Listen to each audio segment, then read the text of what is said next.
CNN, BBC, France, 24. I'm watching you all. I'm recording every lie. I'm archiving every distortion.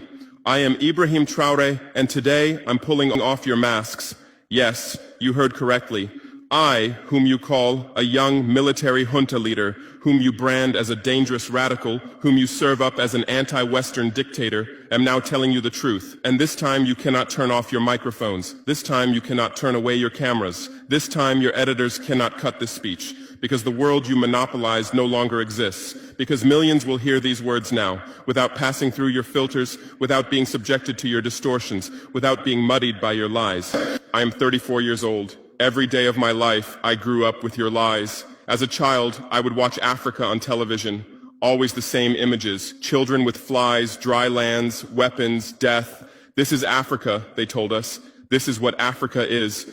And we believed it. We were ashamed of ourselves. We were ashamed of our own lands, of our own people. But then I grew up. I read, I researched, I questioned, and I understood that the Africa you showed us wasn't real. The story you told us was a lie. The fate you imposed on us was a script you had written. For years, how have you portrayed Africa? How have you shown it? How have you sold it to your viewers? As if we were creatures who had no share of humanity. As if we were savages left outside of civilization. As if we were wretches waiting for you to save us. Every day, every hour, every minute, the same story plays on your screens.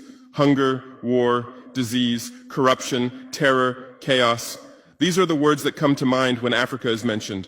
In your Africa dictionary, there are no other words. No hope, no success, no development, no resistance, no honor, no pride, no victory. So I ask you, New York Times, Washington Post, Guardian, Le Monde, have you ever made Africa's successes your headlines? How many times have you written about Rwanda's technology miracle? How many times have you shown Ethiopia's reforestation project? How many times have you praised Botswana's democratic success? How many times have you described Kenya's entrepreneurial ecosystem? No, because these don't fit your scenario. Your Africa cannot be successful. It cannot, because then how will you legitimize your exploitation? If it's not in need of help, how will you intervene? If it's not backward, how will you look down on it? Have you ever asked yourselves, has any editor sitting at their desk, any news director in a meeting, any columnist at their keyboard ever thought, why are the people of the world's richest lands poor? Here are the numbers for you, real numbers. Africa owns 70% of the world's cobalt reserves. Your cell phone, your computer, your electric car won't work without cobalt. This cobalt comes from Congo, but Congolese can't afford cell phones. Africa owns 90% of the world's platinum reserves. Catalytic converters, electronic devices, medical implants, they all need platinum. This platinum comes from South Africa, but South Africans are crushed by unemployment. Africa provides 30% of the world's gold production. Mali, Burkina Faso, Ghana, Tanzania. Gold flows like rivers from our lands. But our people swim in poverty. Africa supplies 65% of the world's diamond production. Botswana, Angola, Congo, Sierra Leone, billions of dollars worth of diamonds are extracted, but our miners live on $1 a day. Africa owns 35% of the world's uranium reserves. Niger, Namibia, South Africa. Nuclear plants run on our uranium. Paris lights burn with our uranium, but our villages have no electricity. And you still ask, why is Africa poor? No, the right question is, how was Africa kept poor while being so rich? Here's your answer. Colonialism didn't end. It changed shape. You used to come and occupy our lands. Now you come and establish companies. You used to take by force. Now you make agreements. You used to rule with the whip. Now you rule with credit. Let me give you concrete examples. With numbers, names, dates, but you'll never write about these. Glencore, Swiss-based mining giant, extracting cobalt in Congo. 2022 revenue, $256 billion, a tax paid to Congo, $500 million, that's 0.2%. Is this justice? Rio Tinto, British-Australian mining giant, extracting bauxite in Guinea, 20 million tons annually. What's left for Guinea? Environmental pollution and cancer. Total, now Total Energies, French oil giant, extracting oil in Angola, Nigeria, Congo. 2022, profit, $36 billion investment in Africa, dirty pipelines, Anglo-American, founded in South Africa but now in London. Diamonds, platinum, iron, taking everything. What it left in South Africa? 6 million unemployed miners. And these are just the tip of the iceberg. What about the invisible, the secret deals, the offshore accounts, the transfer pricing tricks? Every year, $88 billion in illegal money flows out of Africa. Who writes about this? Every year, $45 billion in aid comes to Africa. Everyone writes about this, but no one says Africa is not the continent receiving aid, it's the continent giving aid.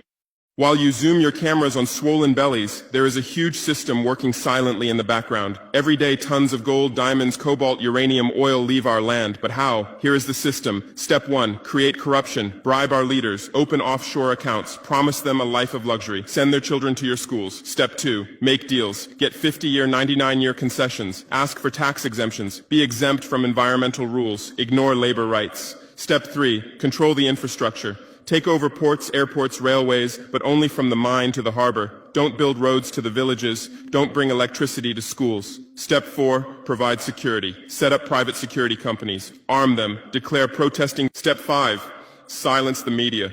Buy local journalists. Suppress opposing voices. Serve internal unrest news to international media. And this is how the system works. It's been working like this for 100 years, and you don't see this system. You don't want to see it, because you're part of the system too.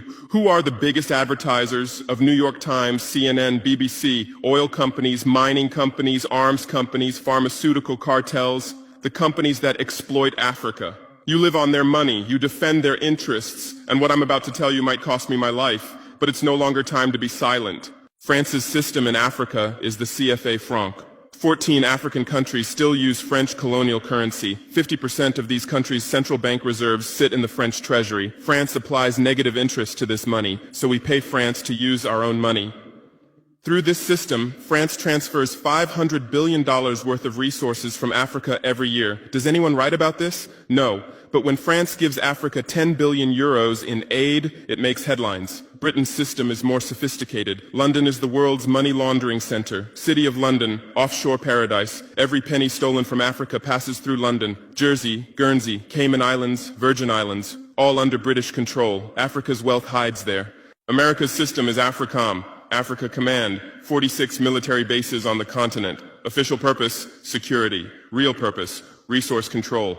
Drones in our airspace every day, listening devices everywhere. They say fighting terrorism, but it's not terrorists. It's people's leaders who are targeted. China is the new player, says win-win, builds infrastructure, gives credit, but in exchange for what? 99-year port concessions, mining rights, agricultural lands, debt-trap diplomacy, ask Sri Lanka, ask Zambia, and you write about none of this. Why? Because you're not free press. You're corporate press. Your bosses are billionaires. Jeff Bezos bought Washington Post. Why? For love of journalism? Rupert Murdoch's media empire, Fox News, Wall Street Journal, The Sun, The Times, all from the same hand, all giving the same message. West is good, others are bad. Carlos Slim is the largest shareholder of New York Times, Mexican billionaire. Where's his wealth from? Monopolized telecommunications, got rich off Latin America's back, now controls America's most respected newspaper. And you claim to do independent journalism? Who are your editors? Which schools did they graduate from? Harvard, Yale, Oxford, Cambridge? Always the same elite schools, always the same worldview, always the same prejudices. How are your reporters selected? How many languages does your Africa correspondent speak? French, English, that's all. Swahili, Hausa, Yoruba, Amharic, they don't know. They can't talk to the people. Your sources are always the same. Western diplomats, NGOs, experts, and then you come and lecture us.